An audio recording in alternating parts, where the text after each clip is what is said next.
Hello students, this is Shubhankar Datta. Guess the output series की second video में आप सभी का स्वागत है। ये कुछ लाइंस ऑफ कोड्स है, 7 लाइंस ऑफ कोड है। तुम्हारे पास टाइम है 5 सेकेंड्स, इसको सॉल्व करने की कोशिश करें और अगर तुमको आंसर मिल जाता है तो कमेंट सेक्शन में जरूर से जरूर उसको मेंशन करें। ठीक है, वीडियो को पॉज करें एंड सॉल्व करने की कोशिश करें। After 5 seconds I will be explaining the code.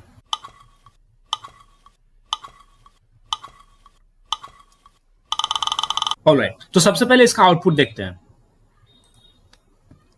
देखो आउटपुट क्या है, आउटपुट आया है ट्रू। चलो इसका एक्सप्लेनेशन देखते हैं। पहली बात तो ये है कि तुम्हारे पास एक टपल है जिसका वैल्यू है 1,10। ठीक है, तो ये क्या है, ये एक टपल है। ठीक है, अच्छा इधर एक वेरिएबल है जिसके अंदर 0 स्टोर्ड है और आर क्या है, ये रिप्रेजेंट कर रहा है एक एम्प्टी लिस्ट को। ठीक है, सो अगर आपने गेस द आउटपुट सीरीज की फर्स्ट वीडियो देखे होंगे तो उधर हम लोग ने मेंशन किया है कि अगर तुम्हें एम्प्टी टपल मिल जाए, एम्प्टी लिस्ट मिले, एम्प्टी स्ट्रिंग मिले या फिर 0 मिले या फिर नॉन कीवर्ड मिले, तो ये सब जितने भी है ये फॉल्स वैल्यू को रिप्रेजेंट कर रहे होते हैं। False value in case of Python, समझ में आ रहा है। ठीक है, तो which means Q 0 and R, ये जो एम्प्टी लिस्ट दिख रहा है ये रिटर्न कर रहा है फॉल्स वैल्यू। ठीक है, चलो अब देखो इफ ब्लॉक में आओ, इफ पी और क्यू एंड आर। ठीक है, अब इधर तुम प्रेसिडेंस रूल लगाओ। प्रेसिडेंस माने देखो और ऑपरेटर एंड ऑपरेटर ये दोनों ही इफ ब्लॉक में अवेलेबल है, तो इधर तुम लगाओ प्रेसिडेंस रूल। प्रेसिडेंस रूल माने प्रायोरिटी रूल, है ना, प्रायोरिटी रूल।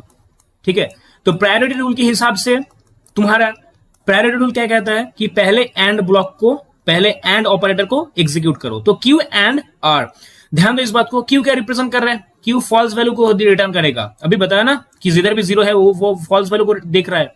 ठीक है, तो इसका सिंपल सा मतलब है कि फॉल्स एंड फॉल्स, है ना। तो अगर एंड ऑपरेटर में दोनों ही फॉल्स आ जाता है तो क्या रिटर्न करता है, अल्टीमेटली फॉल्स को रिप्रेजेंट कर रहे होते हैं। समझ में आ रहा है। ठीक है, चलो तो विच मीन्स तुम्हारे पास अभी क्या है, पी और फॉल्स, पी और फॉल्स। अब देखो पी क्या है, पी एक टपल है जिसके अंदर वैल्यू स्टोर्ड है, तो विच मीन्स ये तो फॉल्स तो नहीं होंगे, जाहिर सी बात है। ठीक है, तो विच मीन्स ट्रू और फॉल्स, है ना, ट्रू और फॉल्स। ठीक है, अब देखो ट्रू और फॉल्स, अगर और का तुम्हें मतलब ऑपरेशन पता हो तो ऑपरेशन क्या होते हैं, अगर 0 1 होते हैं तो क्या होगा, 1 होगा, 1 0 होगा तो क्या होगा, 1 होगा, 1 1 होगा तो क्या होगा, 1 होगा, 0 0 होगा तो क्या होगा, 0 होगा। तो मतलब दोनों में से अगर कोई भी ये क्या है, ये फॉल्स है, ये ट्रू है, ये ट्रू है, ये फॉल्स है, तो ट्रू ही वैल्यू आएगा। विच मीन्स इसका जो आउटपुट आएगा that is true and that is why you are getting the output true. ठीक है, चलो